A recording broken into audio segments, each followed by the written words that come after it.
Usiwaachie watoto wako urithi wa kipesa peke yake. Ukiwaachia financial inheritance, of course watakuwa na advantage kuliko watoto wengine ambao hawajaachiwa kitu chochote, isipokuwa kuna vitu vingine ambavyo ni muhimu zaidi kuwarithisha watoto wako.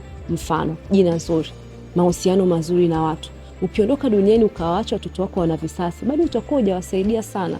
Kuna watoto sasa hivi au watu wanalipia visasi, wameingia kwenye migogoro ambao haiwahusu, hawaaminiki, hawasaidiki kirahisi. Kwa nini? Wazazi wao hawakuwa na majina mazuri. Kuna watu hawakumalizana nao vizuri hapa duniani. At the same time, kuna watu ambao wana enjoy favors, wanasaidiwa kirahisi, milango inawafungukia. Kwa nini? Wazazi wao waliwaacha na mahusiano mazuri na watu, wazazi wao waliwaachia jina jema. Urithi hauishagi kwenye mali peke yake.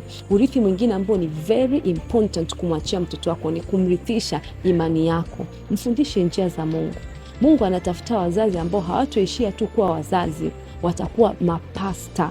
Ukisha kuwa mzazi, wewe pia ni pasta. Inakupasa kumrithisha mtoto wako imani, kumfundisha mtoto wako njia za Mungu. Ukiwa haupo, ukiwa umezeeka, who will watch over your child? Of course, Mungu ndio atakuwa na wajibu wa kumtunza mtoto wako na kumwangalia. Sasa kama mtoto wako hujamrithisha maisha ya maombi, hujamfundisha kufunga, haujamfundisha njia za Mungu, unamwachaje hapa duniani?